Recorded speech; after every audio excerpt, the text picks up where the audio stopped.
Hello students. तो last video में बेटा हमने आपका टॉपिक कराया था motion of centre of mass. तो आज जो आपका टॉपिक स्टार्ट होगा बेटा that is the linear momentum of system of particles. ठीक है, जो लास्ट वीडियो में वो था motion of centre of mass of the rigid body. ठीक है, तो उसको हमने कवर कराया था। Now the today we will start the topic of the linear momentum of the system of particle. इसके लिए हम क्या करेंगे, अगर हमारे पास जो है n पार्टिकल है तो हम ये लेट कर लेंगे, let n particles of masses m1 m2 mn। ठीक है, moving with velocities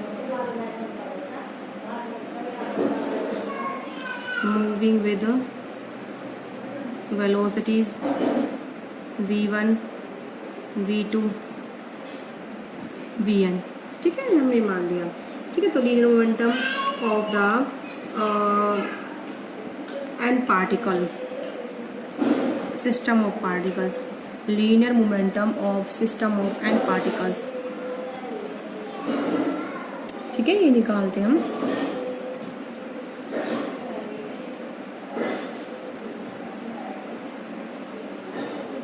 linear momentum of system of n particles. ठीक है, तो वो कितना होगा बेटा, कैपिटल P कितना होगा, momentum of first particle plus momentum of second particle plus momentum of nth particle. ठीक है, तो P कितना हो जाएगा, P1 कितना होगा बेटा, m1 v1, क्योंकि फर्स्ट पार्टिकल वेलोसिटी v2 से v1 से चल रहा है, m2 v2 प्लस में mn vn। ठीक है, अगर हम ये माने कि capital M is the total mass of the body. ठीक है, is the total mass of the system, total mass of the system of n particles. ठीक है, concentrated at the center of mass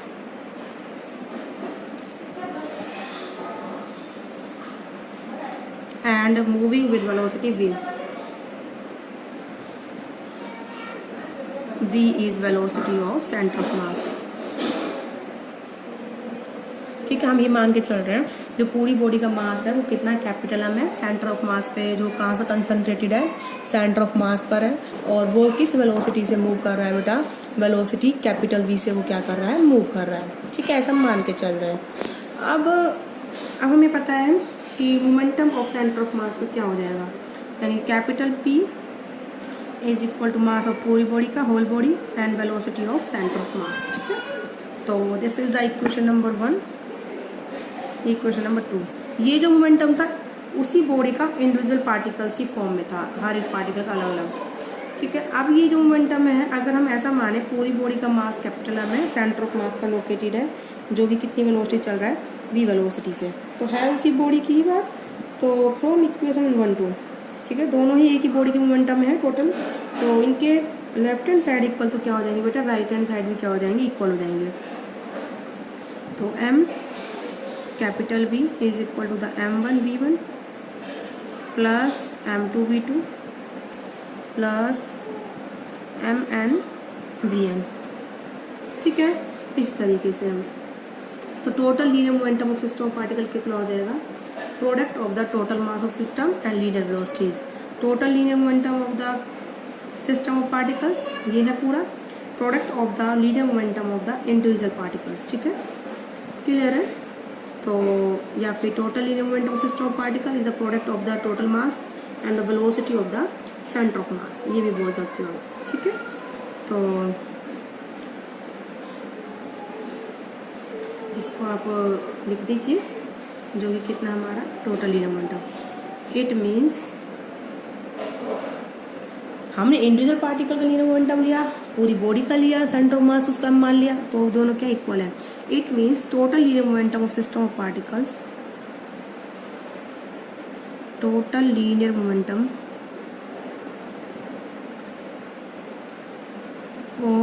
system of particles.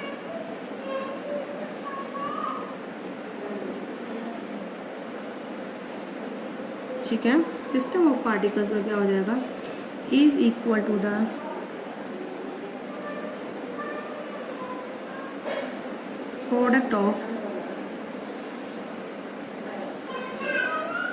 Product of total mass of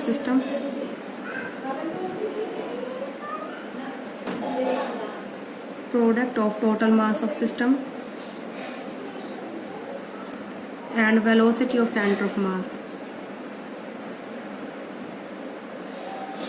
ठीक है, इस तरीके से। अब इस इक्वेशन को आप डिफ्रेंशिएट करें इक्वेशन नंबर 3 को। ठीक है,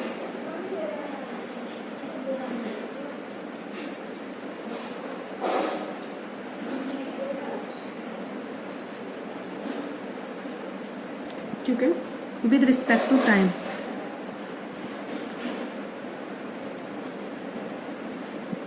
ठीक है, तो ये आपकी इक्वेशन क्या बन जाएगी बेटा, dp अपॉन में dt is equal to the d by dt।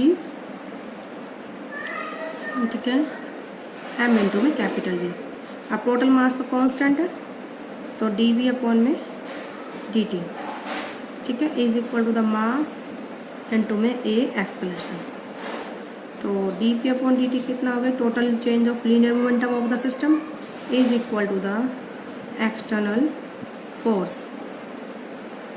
It means अगर एक्सटर्नल फोर्स 0 है तो टोटल चेंज इन मोमेंटम कितना होगा, 0। If F external is equal to 0 then change in linear momentum dp upon dt will be equal to the 0।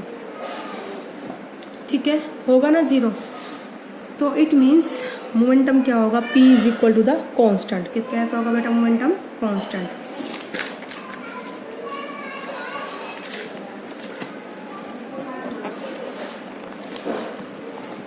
It means momentum कैसा होगा बेटा, constant. और you can say mass into velocity का product क्या होगा, constant. मास तो हमेशा ही constant होता है, तो इट मीन्स वेलोसिटी भी क्या होगी हमारी, कांस्टेंट। किसकी, सेंटर ऑफ मास की। अगर हमारा एक्सटर्नल फोर्स सिस्टम पर 0 है तो जो सेंटर ऑफ मास है वो कांस्टेंट वेलोसिटी से मूव करेगा। कैसे मूव करेगा बेटा, वो कांस्टेंट वेलोसिटी से मूव करेगा अगर हमारा जो एक्सटर्नल फोर्स है वो सिस्टम पर बेटा कैसा है, 0 है। ठीक है, ये मतलब है इस इक्वेशन का कहने का। तो it means velocity of centre of mass remains constant। ठीक है, if external force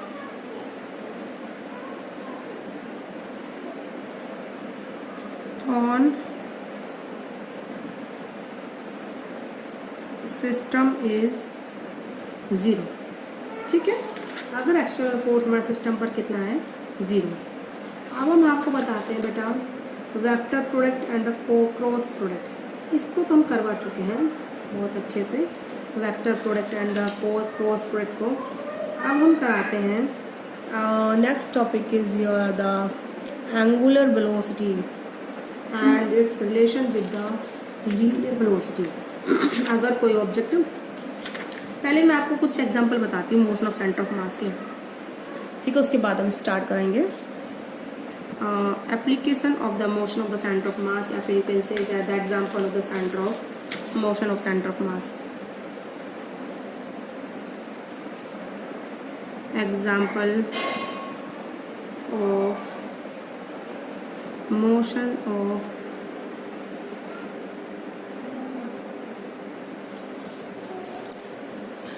लाइट गई मम्मा, कर दिया मैंने। Example of the motion of centre of mass. ठीक है, तो उसका एग्जाम्पल क्या है बेटा, number first example is of ये है मतलब इसमें अगर कोई भी बॉडी है, ठीक है, वो जिस ट्रेजेक्टरी को कवर कर रही है, या फिर वो बॉडी जो डिफरेंट डिफरेंट पार्टिकल्स में ब्रेक हो गई, तो भी वो उनकी जो सेंटर ऑफ मास होगा उसी ट्रेजेक्टरी को फॉलो करेगा जैसे कि पहले थी। जैसे कि एग्जाम्पल मैं आपको बताती हूँ, जो हमारा अर्थ मून सिस्टम है, ठीक है, नंबर फर्स्ट क्या है आपका, जो मून है रिवॉल्व करता है अर्थ के अराउंड सर्कुलर ऑर्बिट में, और जो अर्थ रिवॉल्व करती है सन के अराउंड इलिप्टिकल ऑर्बिट में, ठीक है। तो जो अर्थ और मून का जो सेंटर ऑफ मास है, ठीक है, वो अर्थ और मून इस तरीके से होते हैं एक दूसरे के अपोजिट कि उसका सेंटर ऑफ मास किस ट्रेजेक्टरी को फॉलो करता है, जो इलिप्टिकल पाथ है अराउंड द सन, ठीक है। तो इसको आप लिख सकते हैं एज वी नो, ठीक है, moon revolve around the earth, moon revolve around the earth in the circular orbit, ये बात याद रखना, ठीक है। Moon revolves around the earth in elliptical orbit, ठीक है। मून कैसे रिवॉल्व करता है अर्थ के अराउंड, इलिप्टिकल ऑर्बिट में, and earth revolve around the sun, earth revolve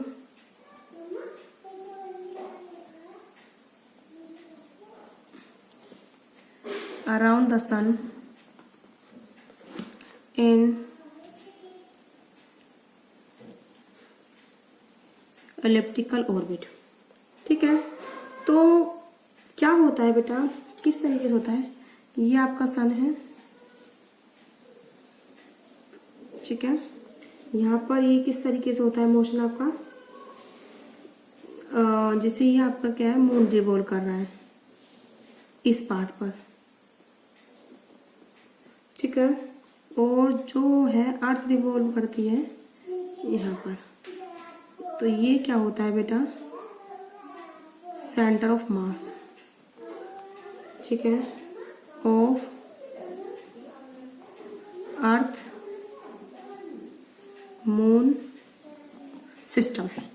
जो इलिप्टिकल पाथ फॉलो करता है ना, वो कौन करता है, सन के अराउंड अर्थ मून सिस्टम का जो सेंटर ऑफ मास है वो फॉलो करता है, ठीक है। क्योंकि अर्थ और मून इस तरीके से होते हैं हमेशा एक दूसरे के अपोजिट, कैसे होते हैं बेटा, दोनों एक दूसरे के अपोजिट, कि उनका जो सेंटर ऑफ मास है वो जो फॉलो करेगा किस ट्रेजेक्टरी को करेगा, इलिप्टिकल पाथ के, ठीक है। तो आप इसलिए लिख सकते हो इसको, अर्थ moon system moves in such A way, earth moon system moves in such a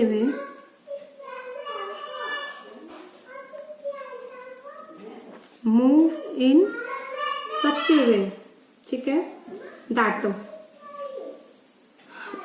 their center of mass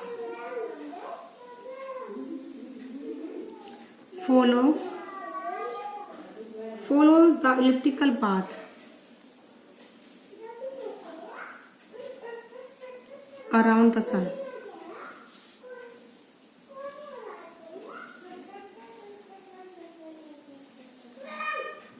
ठीक है। कि जो सन और सन के अराउंड हम कहते हैं कि अर्थ इलिप्टिकल पाथ में मूव करती है, वो ऐसा नहीं होता। इलिप्टिकल पाथ में बेटा कौन मूव करता है, centre of mass of the earth moon system.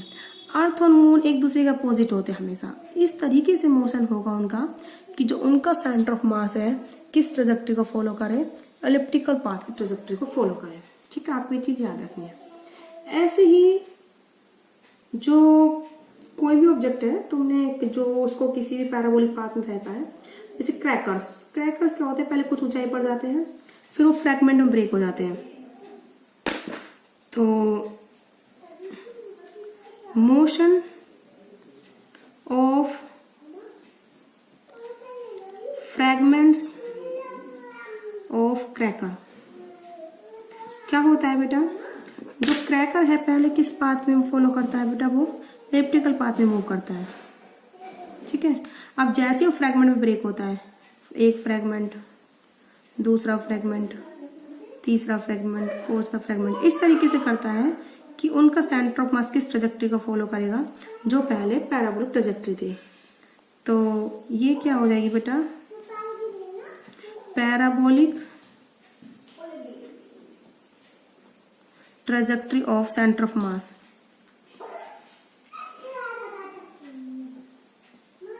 ठीक है, parabolic trajectory of centre of mass. तो ये ट्रेजेक्ट्री थी पैराबोलिक ट्रेजेक्ट्री होंगी वाली भी। ये किसकी है, फ्रैगमेंट्स की, जिसमें वो ब्रेक हुआ है कोई भी एक्सप्लोडिक एलिमेंट है जो तुम्हारा, ट्रेजेक्ट्री ऑफ फ्रैगमेंट्स। ठीक है, और trajectory of explode before, trajectory of जो ये आपके होते हैं एक्सप्लोडर्स बिफोर एक्सप्लोइंग। ठीक है, तो trajectory of cracker before explosion,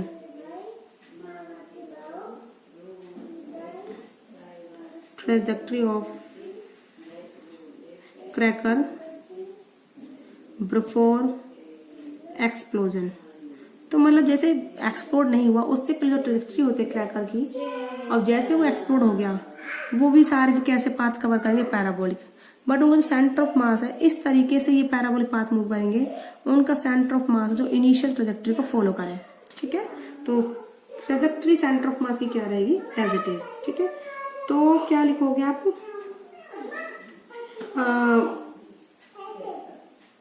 after explosion fragments follow the parabolic trajectory.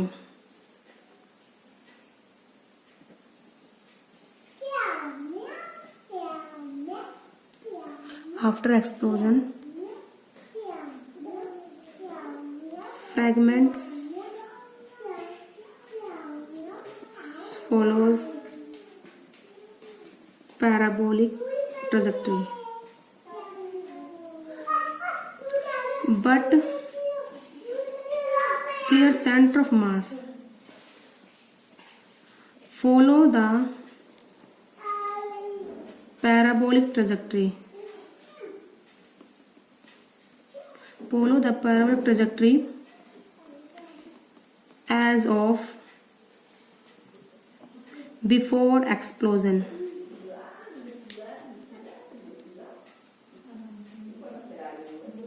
ठीक है, विदाउट एक्सप्लोजन जो ट्रेजेक्ट्री थी उसी को फॉलो करेगा centre of mass after explosion. तो ये जो थी एप्लीकेशन है किसकी, सेंटर ऑफ मास की।